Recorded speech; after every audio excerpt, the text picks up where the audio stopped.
একদিকে ব্যাংকের সংখ্যা, ব্যাংকের সম্পদ, ব্যাংকের ব্রাঞ্চ, শাখা, এইগুলো এবং ব্যাংক যে ঋণ দেয় সেগুলো, ব্যাংকের আমানতকারী, প্রত্যেকটাতেই কিন্তু এটা প্রসার ঘটেছে এবং সেটাই স্বাভাবিক।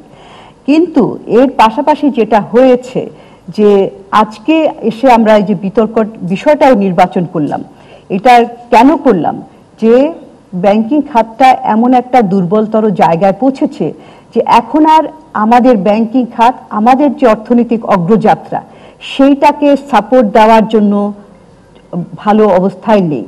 সেটাকে সাপোর্ট দেওয়ার মতো যোগ্যতা সেটা হারিয়ে ফেলেছে, শক্তিটা হারিয়ে ফেলেছে, শক্তির জায়গাটায় আমরা একেবারে দুর্বল হয়ে পড়েছি। এখানে বক্তারা বলেছেন যে ব্যাংকিং খাতের কি অবস্থা।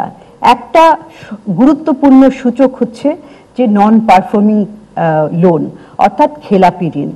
এবং এই খেলাপি ঋণটা কেন হয়েছে সেটাও অনেকের বক্তব্যে এবং জনাব হাসান চৌধুরী উনার বক্তব্যে এসেছে যে এই যে ব্যাংকিং খাতে সুশাসনের অভাব, ল্যাক অফ কর্পোরেট গভর্নেন্স, এবং এটা কেন হলো ওটারও কারণটা আমরা জানতে পেরেছি যে সামগ্রিকভাবে যে রাজনৈতিক প্রভাব এবং তার ফলে ব্যাংকিং খাতকে দেখভাল করার জন্য যে দায়িত্বপ্রাপ্ত প্রতিষ্ঠান কেন্দ্রীয় ব্যাংক, সেটি কিন্তু তার স্বাধীন সত্তা হারিয়ে ফেলেছে এবং যে সিদ্ধান্তগুলি নেওয়া হয় সেগুলো বাইরে থেকে নেওয়া হয়, চাপিয়ে দেওয়া হয়। আমাদের কেন্দ্রীয় ব্যাংক কাজ করার জন্য কিন্তু বাংলাদেশ ব্যাংক অ্যামেন্ডমেন্ট বিল আছে 2003 সালে, যেখানে তাকে স্বাধীনভাবে কাজ করার অধিকার দেওয়া হয়েছে, কিন্তু সেটা তারা এক্সারসাইজ করতে পারছে না। কারণ এই ব্যাংকিং খাতটা প্রসার যে ঘটেছে, ব্যাংকের যে শাখা প্রশাখা হয়েছে, ব্যাংকের নতুন নতুন ব্যাংক হয়েছে, সেখানে আপনি যদি দেখেন ব্যাংকগুলো কারা পেয়েছে, সেই ব্যাংকগুলো সবগুলোই কি যাচাই বাছাই করে দেওয়া হয়েছে কিনা, এবং আজকে যে 61টি ব্যাংক, সেটা কি বাংলাদেশের অর্থনীতির জন্য এতগুলি ব্যাংকের প্রয়োজন আছে? আমরা শুনতে পেরেছি যে ব্যাংকগুলো আসলে অনেকগুলোই তাদের রাজনৈতিক একটা প্রভাবের কারণে অনেকগুলো লাইসেন্স পেয়েছে। এখানে অর্থনৈতিক যুক্তিযুক্ততা, ফিজিবিলিটি, সেগুলোর ধার ধারেননি তারা। এবং দেখা গেছে যে আমরা প্রতি 5 বছর পরপরই যখন কোনো নতুন সরকার আসে, যে কোনো দলই হোক, সেটা এখন একটা দল রয়েছে কিন্তু তার আগেও আমাদের অন্যান্য দলও ছিল, কিন্তু দেখা যায় যে নতুন নতুন সরকার গঠনের পরে বিশেষ গোষ্ঠীগুলোকে আপনার ব্যাংকিং লাইসেন্স, ইন্স্যুরেন্স কোম্পানির লাইসেন্স, টেলিভিশন লাইসেন্স, সংবাদপত্রের লাইসেন্স, এই যে লাইসেন্স রাজ তৈরি হয়েছে, এইটার কিন্তু আমাদের সামগ্রিক বিচার বিবেচনা, প্রয়োজনীয়তার যাচাই বাছাই না করেই দেওয়া হচ্ছে একটা গোষ্ঠীকে তুষ্ট করার জন্য। এবং এই গোষ্ঠীটাতে শুধুমাত্র আপনার উদ্যোক্তা শ্রেণী এককভাবে তা না, কিন্তু আমরা দেখতে পাচ্ছি এখন যে যারা রাজনীতির মধ্যে জড়িত রয়েছেন তারা, এবং যারা ব্যক্তি খাতের উদ্যোক্তা রয়েছেন, অর্থনৈতিক উন্নয়নের সাথে যারা রয়েছেন, তাদের সঙ্গে যে একটা সংযোগ তৈরি হয়েছে, সেই সংযোগটা কিন্তু স্বাস্থ্যকর সংযোগ না। অবশ্যই যখন আমি অর্থনৈতিক নীতিমালা প্রণয়ন করব, এটা রাজনৈতিক দর্শন থেকে আসবে। একটি রাজনৈতিক দল যে প্রতিশ্রুতিগুলি দিয়ে আসে ক্ষমতায়, সেই প্রতিশ্রুতিগুলি বাস্তবায়ন করার জন্য তাকে বিভিন্ন স্টেক হোল্ডার, যার মধ্যে শুধুমাত্র ব্যক্তিখাত না, সাধারণ জনগণ, বিভিন্ন পেশাজীবী, তাদেরও একটা অংশগ্রহণ থাকে। কিন্তু আমরা দেখি যে এই অংশগ্রহণের বাইরে যে একটা গোষ্ঠীকে কিন্তু দেওয়া হচ্ছে, এবং এই গোষ্ঠী যেটা রাজনৈতিক অর্থনীতির একটা যে সংযোগ এবং একটা অস্বাস্থ্যকর সংযোগ সৃষ্টি হয়ে আমাদের অর্থনীতির বিভিন্ন খাত কলুষিত হচ্ছে। এবং দুঃখজনকভাবে ব্যাংকিং খাত, যেটা কিনা অর্থনীতির প্রাণ কেন্দ্র স্বরূপ, সেটাই কিন্তু কলুষিত হয়ে গেছে। এবং তার ফলে এই যে 61টি ব্যাংক, তার মধ্যে কয়টি স্বাস্থ্য ভালো? বলা হচ্ছে 40টির মতো, আসলে তো তা না। আপনি যদি পুঙ্খানুপুঙ্খভাবে বিবেচনা করেন, তাহলে কিন্তু 10টির মতো ব্যাংকের বাইরে বাকিগুলোর স্বাস্থ্য তেমন ভালো নয়। এবং এখানে তো শুধুমাত্র এই যে কয়েকটি ক্যামেল যেটাকে বলে, অর্থাৎ মূলধন পর্যাপ্ত আছে কিনা, তারল্য পর্যাপ্ত আছে কিনা, ব্যাংকের যে আয় হচ্ছে সেটা কিনা, ব্যবস্থাপনা, এইগুলোর বাইরে সবচাইতে গুরুত্বপূর্ণ হচ্ছে যে, যেটা আমি শুরুতে বলেছি, যে খেলাপি ঋণ।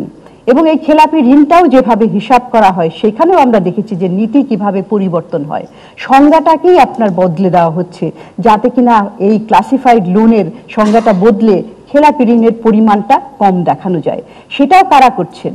সেটা কিন্তু কেন্দ্রীয় ব্যাংক করছে না, সে প্রভাবিত হয়ে, শক্তিশালী গোষ্ঠীর প্রভাবে প্রভাবিত হয়ে কিন্তু তারা এটাকে করছেন, যে সেটা আপনি 2% দিয়েই পুনর্তফসিল করতে পারবেন, কিংবা 1% কিংবা 2%, 3% এইভাবে করা হচ্ছে। এটারে অর্থনৈতিক যৌক্তিকতাকে পাশ কাটিয়ে। এবং সেই কারণেই এই যে খেলাপি ঋণের পরিমাণ 1,45,000 কোটি টাকার মতো 2023 ডিসেম্বর মাসের তথ্য অনুযায়ী, সেটা চাইতে কিন্তু আরো প্রায় 3 গুণ।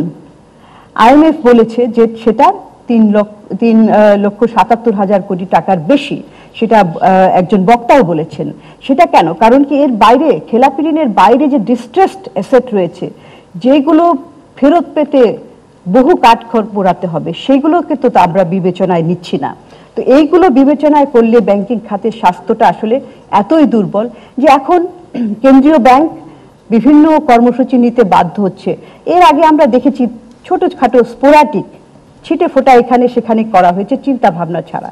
এখন এই মার্জারের কথা বলা হচ্ছে, একীভূতকরণ করার কথা বলা হচ্ছে। সেটারও একটা কারণ আছে। আপনারা জানেন যে বাংলাদেশ সরকার যে IMF এর অধীনে আন্তর্জাতিক মুদ্রা তহবিলের কর্মসূচির অধীনে রয়েছে, তারা যে $4.7 বিলিয়ন নিয়েছে ঋণ, সেইটার একটা শর্ত, অনেক শর্ত রয়েছে, একটা শর্ত হচ্ছে যে ব্যাংকিং খাতের দুর্বলতা কাটিয়ে এখানে সুস্বাস্থ্য ফিরিয়ে আনতে হবে, এবং এই যে খেলাপি ঋণের হারটা এটা সিঙ্গেল ডিজিটে নিয়ে আসতে হবে। হ্যাঁ, এক গড় হিসাবে কিন্তু সিঙ্গেল ডিজিটে 9% মতো দেখানো হয়, কিন্তু আবার যদি দেখেন রাষ্ট্রীয় মালিকানাধীন ব্যাংকের গুলো, সেখানে NPL এর পরিমাণ কত, 25%-এর উপরে, 27%। তো এই অবস্থায় তারা যে পদক্ষেপটা নিয়েছেন 2023 ডিসেম্বর মাসে, যে বাংলাদেশ ব্যাংক যেটা একটা ফ্রেমওয়ার্ক কাঠামো করেছে যে প্রম্পট কারেক্টিভ অ্যাকশন ব্যাংকগুলোর জন্য, সেইটার একটা অংশ হিসাবে এই মার্জারের কথা বলা হয়েছে।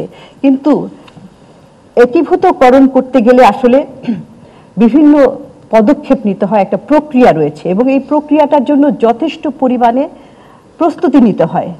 সেই প্রস্তুতিটা খুব যে স্বল্প মেয়াদী তা না, এটা অনেক দিনের একটা প্রস্তুতি নিতে হয়। এই প্রস্তুতিটা ছাড়াই এই দ্রুত এই যে পদক্ষেপ, মার্জার করার যে পদক্ষেপ নেওয়া হলো, এবং একটি ব্যাংক অতি উৎসাহিত হয়ে ঘোষণাও করে দিল, এবং বাংলাদেশ ব্যাংকই আবার নির্ধারণ করে দিল যে কে কার সাথে একীভূত হবে। এইটা তো একটা ভালো প্রক্রিয়া হয় না। পৃথিবীর বিভিন্ন দেশে বিভিন্ন কারণে, বিশেষ করে স্বাস্থ্য পুনরুদ্ধারের জন্য কিংবা একটা কোম্পানির আকার বড় করার জন্য, এটার কস্ট এফেক্টিভনেস বাড়ানোর জন্য একীভূত করা হয়ে থাকে, এবং বেশিরভাগ ক্ষেত্রেই তাহার সেগুলোতে আমরা সাফল্য দেখি। সাফল্য অনেক জায়গায় আসে না, কিন্তু অনেক প্রচেষ্টা চালানো হয়, সেই প্রচেষ্টাগুলো আমরা দেখিনি।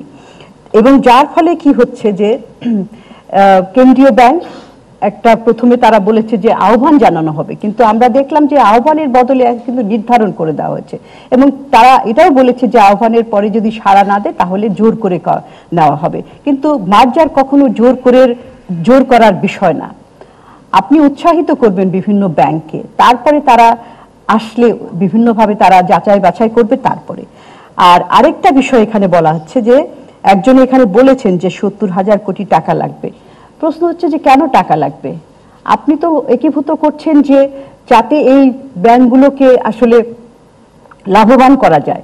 এখানে কেন এটা বলা হচ্ছে 70,000 কোটি টাকা? ওই যে তারা বলেছে আবার যে উৎসাহ, যারা এগিয়ে আসবে উৎসাহ দেওয়া হবে, লিকুইডিটি সাপোর্ট দেওয়া হবে। আরো একটি গুরুত্বপূর্ণ, তারা বলেছে যে এই ঋণগুলো একটা অ্যাসেট ম্যানেজমেন্ট কোম্পানি কিনে নিবে, এবং সেইটা অর্থটা আবার সরকারই দিবে। তো এই যে সরকার টাকাটা দিবে, এই টাকাটা কার টাকা? এটা তো জনগণের করের টাকা, এবং সরকার তো বছরের পর বছর বিভিন্ন ধরনের সহযোগিতা সাপোর্ট দিয়েছে বিভিন্ন ব্যাংকগুলোকে, বিশেষ করে রাষ্ট্রীয় মালিকানাধীন ব্যাংকগুলোকে বছরের পর বছর রিক্যাপিটালাইজেশন করার জন্য অর্থ দেওয়া হয়েছে, বেশ কয়েক বছর। এখন আমরা সেটা বাজেটের দলিলের মধ্যে দেখি না, বেশ কয়েক বছর দেওয়া আছে। এবং আমরা সিপিডির পক্ষ থেকে হিসাব করেও দেখিয়েছিলাম যে এই যে রিক্যাপিটালাইজেশন অর্থাৎ পুনর অর্থায়ন করার যে প্রক্রিয়াটা, সেটা বছরের পর বছর যেটা দেওয়া হয়েছে সেটা আসলে আমরা অন্য জায়গায় খাটিয়ে, অর্থাৎ স্বাস্থ্য খাতে, শিক্ষা খাতে, সামাজিক নিরাপত্তায় আমরা কিভাবে ব্যবহার করতে পারতাম, তো ওইটা কিন্তু কোনো কাজে দেয়নি। অন্যান্য দেশেও রিক্যাপিটালাইজেশন করা হয়, কিন্তু এটা একবার দুইবারের পরে কিন্তু এটাকে টেনে নেওয়া হয় না। যখন তারা ব্যাংকের স্বাস্থ্য পুনরুদ্ধার করতে না পারে তখন সেটাকে বন্ধ করে দেওয়া হয়। কিন্তু আমাদের একটা প্রক্রিয়ায়, কারণ সরকার মনে করছে যে এই টাকাটা তারই দিতেই থাকলো, এটা সরকারের যে একটা কথা আছে না যে এই টাকা কি কোথা থেকে আসছে, সরকারের অর্থ, এটার কোনো হিসাব থাকবে না। কিন্তু এই হিসাবটা যে সরকারের তো নিজস্ব কোনো টাকা থাকে না, সরকার করের মাধ্যমে মানুষের কাছ থেকে টাকা আহরণ করে পৃথিবীর সব জায়গায়। এই জন্যই পৃথিবীর অন্যান্য উন্নত দেশগুলোতে যেখানে সুশাসন রয়েছে তারা কিন্তু একটা টাকা খরচ করতে বিভিন্নভাবে হিসাব নিকাশ করে থাকে, এবং একটা টাকা আমি খরচ করে কিভাবে ওই টাকাটা ফেরত পেলাম সেটারও হিসাব কিন্তু সরকার দিয়ে থাকে। কিন্তু আমাদের এখানে তো জবাবদিহিতার কোনো সংস্কৃতি নাই, এখানে স্বচ্ছতারও কোনো সংস্কৃতি নাই, এটা ক্রমান্বয়ে হারিয়ে যাচ্ছে। এবং সেটা রেগুলেটরি বডি যেগুলোর কিন্তু দেখভাল করার দায়িত্ব তাদের এখানেও কিন্তু নাই এই জবাবদিহিতাটা। এটা না হতে হতে এই যে প্রতিষ্ঠানগুলো ক্যাপচার্ড হয়ে গেল, দখল হয়ে গেল, এই দখলের কারণে কিন্তু বিভিন্ন প্রতিষ্ঠান আস্তে আস্তে ভেঙে পড়ছে।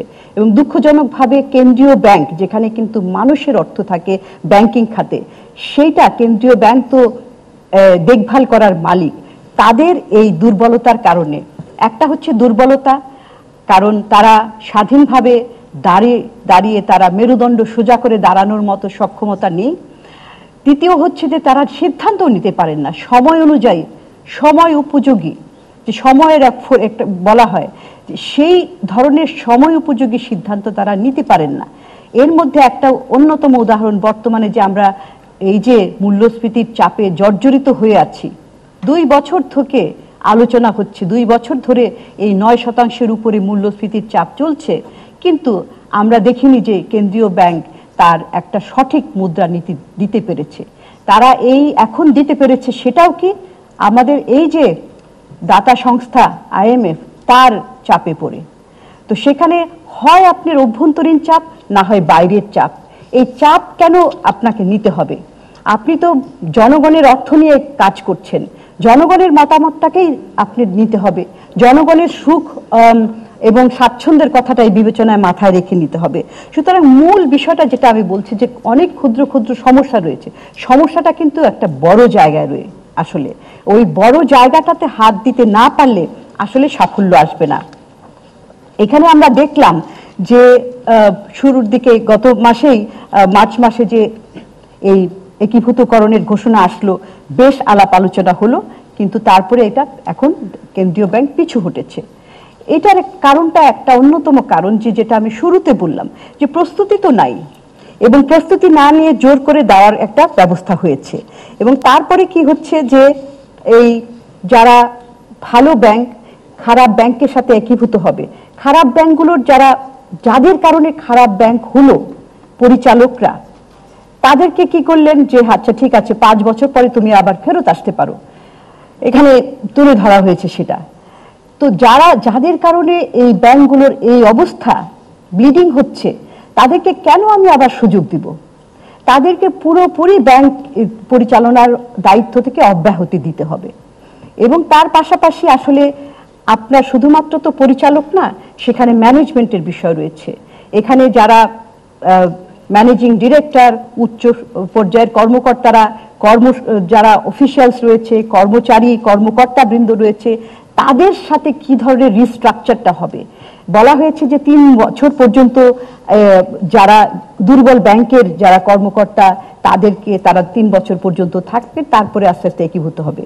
বিষয়টা হচ্ছে যে এখানে কিন্তু ওয়ার্ক কালচার, দুটো ব্যাংকের ওয়ার্ক কালচার কিন্তু অর্থাৎ কাজের যে সংস্কৃতি সম্পূর্ণ আলাদা, এবং সেই কারণেই তো কেউ ভালো কেউ খারাপ। আপনি এই দুটার সাথে অ্যাপল এবং অরেঞ্জকে একসাথে করছেন, দুটো ব্যাংকই সবই, কিন্তু আসলে ওটা অ্যাপল এবং অরেঞ্জের মতোই, দুটোকে একসাথে করছেন। এটা কিভাবে, কোন ফর্মুলাতে এটা কাজ করবে? এবং তারপরে একটা আরেকটা ম্যানেজমেন্টের মধ্যে যে এক ব্যাংকের প্রযুক্তিগত অবস্থা, তার যে ম্যানেজমেন্ট স্টাইল, তার ইন্টারনাল মনিটরিং ব্যবস্থা, ইন্টারনাল অডিট ইত্যাদি ব্যবস্থা, অন্য ব্যাংকের সেখানে কি, সেটাও আমি কিভাবে একীভূত করব, সেটার কোনো সঠিক নির্দেশনা নাই। আর সবচেয়ে গুরুত্বপূর্ণ হচ্ছে যে স্বাস্থ্যটা কেমন। আমরা শুনে দেখছি যে এগুলো খুব খারাপ, কিন্তু কতখানি খারাপ এইটার একটা অ্যাসেসমেন্ট তো জানতে হবে এবং এটা পাবলিক করতে হবে। এবং অডিট যেগুলো করা হয়ে থাকে, এই অডিটটা আবার পুনরায় করতে হবে। আগের অডিট কে করেছে, কিভাবে করা হচ্ছে, কোন পদ্ধতিতে। এবং আরো একটা, যে এই যে এক্সিম ব্যাংক ইয়ের সাথে, পদ্মা ব্যাংকের সাথে একীভূত হলো, এক্সিম ব্যাংকেরই কি খুব ভালো অবস্থা? তো সেটারও সেটা কিন্তু কেউ কেউ আবার অতি উৎসাহিত হয়ে আসছে কেন, সেখানেও একজন বলেছেন যে উদ্দেশ্যটা কি। আসলে আমাদের অবস্থাটা এমন হয়েছে যে এত অনাস্থা, এত আসলে খারাপ উদাহরণ তৈরি হয়েছে যে কোনো একটা যদি হয়তো সৎ উদ্দেশ্য নিয়েও বলা হয়, তখন আমরা দেখি যে আসলে এটার পিছনের উদ্দেশ্যটা কি। এবং দুঃখজনকভাবে বেশিরভাগ সময়ে কিন্তু একটা উদ্দেশ্য থাকে, খারাপ উদ্দেশ্যই থাকে, মোটিভটা কিন্তু ক্লিয়ার থাকে না ওই বিষয়টা। এবং এইটা যে যদি এটা এমন হয় যে এই সুযোগে আমি একীভূত হয়ে সরকারের কিছু সহযোগিতা এখান থেকে নিয়ে গেলাম, ওই যে লিকুইডিটি সাপোর্টের কথা বলা হচ্ছে, সেটা নিয়ে গেলাম, সেটা যদি হয় তাহলে তো আপনার নিয়তের মধ্যেই খারাপ একটা নিয়ত রয়ে গেছে। তো ওই উদ্দেশ্যটাই হচ্ছে সবচেয়ে গুরুত্বপূর্ণ। এবং একীভূত করা হয়েছিল যে আগে আমাদের বাংলাদেশে যে উদাহরণ নাই তা না, সেখানে খারাপ উদাহরণ আছে, ভালো উদাহরণ আছে, সেগুলো আমরা শুনেছি, আমি রিপিট করছি না। কিন্তু আসলে সেই জন্যই দরকার যে আসলে স্বাস্থ্য পুনর্বিবেচনা করে, অ্যাসেসমেন্ট করে, এবং এটা কর্ম পরিকল্পনা, পথ নকশাটাই হচ্ছে সবচেয়ে গুরুত্বপূর্ণ।